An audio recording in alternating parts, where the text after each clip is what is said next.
আসসালামু আলাইকুম, সবাইকে আমন্ত্রণ জানাচ্ছি আমার দেশ আজকের বিশ্বে। সঙ্গে আছে আমি হুমায়রা নাওচিন।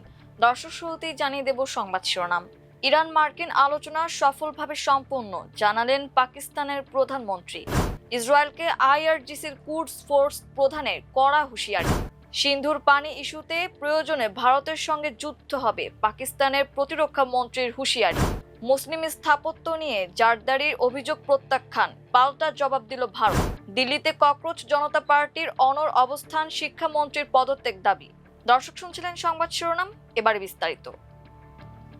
সুইজারল্যান্ডে ইরান ও যুক্তরাষ্ট্রের মধ্যকার আলোচনা সফলভাবে সম্পন্ন হয়েছে বলে জানিয়েছেন পাকিস্তানের প্রধানমন্ত্রী শেহবাজ শরীফ। সামাজিক যোগাযোগ মাধ্যমে দেওয়া এক পোস্টে তিনি এই ইতিবাচক অগ্রগতির কথা নিশ্চিত করেন। প্রধানমন্ত্রী শেহবাজ শরীফ জানান, দুই দেশের মধ্যকার আলোচনা অত্যন্ত ইতিবাচক এবং গঠনমূলক পরিবেশে অনুষ্ঠিত হয়েছে।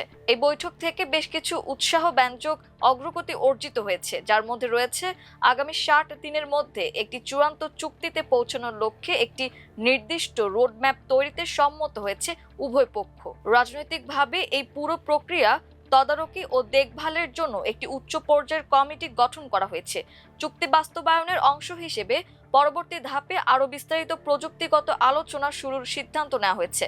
আলোচনায় পাকিস্তানের ভূমিকা উল্লেখ করে শেহবাজ শরীফ বলেন, একটি শান্তিপূর্ণ ও স্থায়ী সমাধানের লক্ষ্যে সংলাপ এবং কূটনীতিকে এগিয়ে নিতে পাকিস্তান সবসময় তার সৎ ও আন্তরিক ভূমিকা পালন করে যাবে।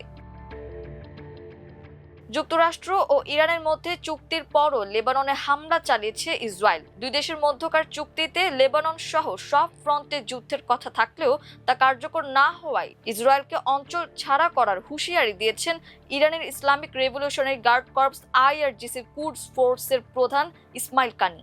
সোমবার আল জাজিরার এক প্রতিবেদনে এ তথ্য জানানো হয়েছে। ইসমাইল কানি বলেন, ইসরায়েল যদি নিজে থেকে সরে না যায়, তবে 2000 সালে দেশটি থেকে তাদের যেভাবে নিঃশর্তভাবে পিছু হটতে হয়েছিল, সেই একই পরিস্থিতির পুনরাবৃত্তি ঘটবে। রাষ্ট্রীয় সংবাদ মাধ্যম প্রেস টিভির প্রতিবেদনে বলা হয়েছে, সামাজিক যোগাযোগ মাধ্যমে এক্সে এক পোস্টে কুডস ফোর্স প্রধান বলেন, ইসরায়েল যদি তাদের আগ্রাসন ও দখলদারিত্ব অব্যাহত রাখে, তাহলে তাদের অপমান ও পরাজয়ের মধ্য দিয়ে বিতাড়িত করা হবে। তিনি বলেন, আপনারা যদি স্বেচ্ছায় দক্ষিণ লেবানন থেকে সরে না যান, তবে 2000 সালের সেই মহাকাব্যের পুনরাবৃত্তি আবার ঘটবে। ওই বছর ইসরায়েল লেবানন থেকে চরম লাঞ্ছনা নিয়ে পালিয়েছিল। এখন সিদ্ধান্ত আপনাদের নিতে হবে। সিন্ধু নদীর পানি বন্টন নিয়ে ভারত পাকিস্তান উত্তেজনা নতুন মাত্রা পেয়েছে। পাকিস্তানের প্রতিরক্ষা মন্ত্রী খাজা আসিফ সতর্ক করে বলেছেন, দেশের পানি নিরাপত্তা হুমকির মুখে পড়লে পাকিস্তান সামরিক পদক্ষেপ নিতে দ্বিধা করবে না। সম্প্রতি টেলিভিশন চ্যানেল ARY নিউজকে দেওয়া এক সাক্ষাৎকারে তিনি পানি ইস্যুকে জাতীয় নিরাপত্তার সঙ্গে সরাসরি সম্পর্কিত বলে উল্লেখ করেন। তার ভাষ্য, সিন্ধু অববাহিকার পানির ওপর পাকিস্তানের অধিকার ক্ষুণ্ণ হওয়ায় আশঙ্কা দেখা দিলে ইসলামাবাদ প্রয়োজনীয় প্রতিক্রিয়া জানাবে। তিনি বলেন, জাতীয় নিরাপত্তা বিপন্ন হচ্ছে বলে মনে হলে ভারতের বিরুদ্ধে যুদ্ধে যাওয়ার বিষয়টিও বিবেচনায় থাকবে। এই মন্তব্য এসেছে দুই দেশের মধ্যে সিন্ধু পানি চুক্তি নিয়ে চলমান বিরোধের প্রেক্ষাপটে। কয়েকদিন আগে ভারতের জলশক্তি মন্ত্রী CR পাতিল একটি বক্তব্যে ইঙ্গিত দেন যে 2028 সালের মধ্যে পাকিস্তানের দিকে সিন্ধু নদীর পানি প্রবাহ উল্লেখযোগ্যভাবে সীমিত করার সক্ষমতা অর্জন করা সম্ভব হতে পারে। তার সেই বক্তব্য সামাজিক যোগাযোগ মাধ্যমে ব্যাপক আলোচনার জন্ম দেয়। মূলত 2025 সালের এপ্রিলে পাহেলগামে সংঘটিত প্রাণঘাতী হামলার পর দুই দেশের সম্পর্কের অবনতি ঘটে। ওই ঘটনায় 26 জন নিহত হওয়ার পর ভারত হামলার জন্য পাকিস্তান সমর্থিত সন্ত্রাসীদের দায়ী করে এবং 1960 সালের সিন্ধু পানি চুক্তি স্থগিত করার ঘোষণা দেয়। ভারতের দাবি, সীমান্ত পারে সন্ত্রাসবাদ দমনে কার্যকর পদক্ষেপ না নেওয়া পর্যন্ত চুক্তি পুনর্বহাল করা হবে না। বিশ্বব্যাংকের মধ্যস্থতায় সম্পাদিত এই চুক্তি অনুযায়ী সিন্ধু নদী ব্যবস্থার পানির বড় অংশ পাকিস্তানের জন্য বরাদ্দ রয়েছে। ফলে দেশটির কৃষি, সেচ ব্যবস্থা এবং সামগ্রিক অর্থনীতির জন্য এ পানি অত্যন্ত গুরুত্বপূর্ণ। ভারতের সিদ্ধান্তের বিরোধিতা করে আসছে পাকিস্তান। ইসলামাবাদের দাবি, পানি প্রবাহে যে কোনো ধরনের বাধা সৃষ্টি হলে নদী নির্ভর কোটি মানুষের জীবন ও জীবিকার ওপর গুরুতর প্রভাব পড়বে। এ অবস্থায় পানি ইস্যু দুই প্রতিবেশী দেশের মধ্যে কূটনৈতিক ও নিরাপত্তা উত্তেজনার অন্যতম প্রধান কারণ হয়ে উঠেছে।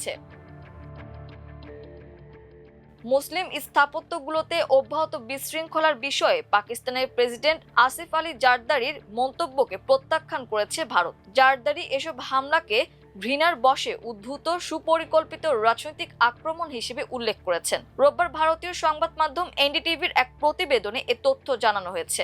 ভারতের পররাষ্ট্র মন্ত্রণালয় বলছে, প্রতিবেশী দেশের অভ্যন্তরীণ বিষয়ে পাকিস্তানের কথা বলার কোনো অধিকার নেই। পররাষ্ট্র মন্ত্রণালয়ের মুখপাত্র রণধীর জয়সওয়াল বলেন, পাকিস্তানের প্রেসিডেন্টের বক্তব্যকে ভারত দৃঢ়ভাবে প্রত্যাখ্যান করছে। কোনোভাবেই ভারতের অভ্যন্তরীণ বিষয়ে পাকিস্তানের হস্তক্ষেপের অধিকার নেই। খোদ পাকিস্তানের মানবাধিকারের রেকর্ডটি অত্যন্ত শোচনীয়। তিনি বলেন, পাকিস্তানের এ ধরনের মন্তব্য একেবারে অযৌক্তিক, কারণ মানবাধিকার নিয়ে দেশটির নিজস্ব রেকর্ড ভয়াবহ।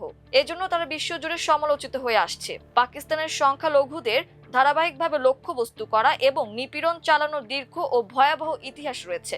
জয়সওয়াল বলেন, পাকিস্তানের এ ধরনের মন্তব্য ধর্মান্ধতা ও ঘৃণার নীতি দ্বারা পরিচালিত একটি রাজনৈতিক চাল বলে মনে হচ্ছে। বাস্তবতা বিবেচনা করলে প্রেসিডেন্টের এ ধরনের মন্তব্য সুপরিকল্পিত রাজনৈতিক আক্রমণ হিসেবে দেখা যেতে পারে। এনডিটিভি বলেছে, ভারতের বারাণসীর ঐতিহাসিক মসজিদ, গঞ্জ শাহিদা এবং অন্যান্য মুসলিম স্থাপত্য ভেঙে ফেলার হুমকি নিয়ে সামাজিক যোগাযোগ মাধ্যম এক্সে মন্তব্য করেছিলেন জারদারি।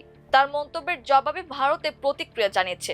নয়াদিল্লি বলছে, ইসলামাবাদের উচিত ভারতের অভ্যন্তরীণ বিষয়ে হস্তক্ষেপ না করা। দেশটি সবসময় পাকিস্তানের এসব মন্তব্য প্রত্যাখ্যান করে আসছে। সামাজিক যোগাযোগ মাধ্যম ভিত্তিক ব্যঙ্গাত্মক প্ল্যাটফর্ম ককরোচ জনতা পার্টি সিজেপির সমর্থকরা পুলিশের নির্দেশ অমান্য করে ভারতের রাজধানীতে অবস্থান কর্মসূচি পালন করেছেন। তারা কেন্দ্রীয় শিক্ষামন্ত্রী ধর্মেন্দ্র প্রধানের অবিলম্বে পদত্যাগ দাবি করেছেন। রোববার কাতার ভিত্তিক সংবাদ মাধ্যম আল জাজিরার এক প্রতিবেদনে এ তথ্য জানানো হয়েছে। এতে বলা হয়েছে, জুনের তীব্র তাপদাহে পুড়ছে নয়াদিল্লি। এর মধ্যে আন্দোলনকারীরা রাতভর রাস্তা ও ফুটপাতে অবস্থান করেছেন। পুলিশের ব্যাপক পাহারার মধ্যে দ্বিতীয় দিনে আরো বহু মানুষ এই আন্দোলনে যোগ দিয়েছেন। চলতি মাসের শুরুতে প্ল্যাটফর্মটির প্রতিষ্ঠাতা অভিজিৎ দীপ যুক্তরাষ্ট্রের বোস্টন ইউনিভার্সিটি থেকে স্নাতক শেষ করে ভারতে ফিরেছেন। অনলাইন জগতের ক্ষোভকে রাজপথে নামিয়ে এনে তিনি ভারতীয় তরুণদের পুঞ্জীভূত অসন্তোষকে সামনে নিয়ে এসেছেন। ভারতের বর্তমান প্রায় 140 কোটি জনসংখ্যা রয়েছে। তাদের মধ্যে প্রায় অর্ধেকই 25 বছরের কম বয়সী। দেশটিতে ঘন ঘন পরীক্ষার প্রশ্নপত্র ফাঁস এবং ফলাফলে অসঙ্গতির ঘটনা তরুণদের মধ্যে ব্যাপক ক্ষোভের জন্ম দিয়েছে। সিজিবি তরুণদের এই ক্ষোভের ওপর ভিত্তি করে গড়ে ওঠা প্ল্যাটফর্মটির প্রধান দাবি, কেন্দ্রীয় শিক্ষামন্ত্রী ধর্মেন্দ্র প্রধানকে পদত্যাগ করতে হবে। দর্শক, এই ছিল আমার দেশ আজকের বিশ্বে। এতক্ষণ আমাদের সঙ্গে থাকার জন্য অসংখ্য ধন্যবাদ। আল্লাহ হাফেজ।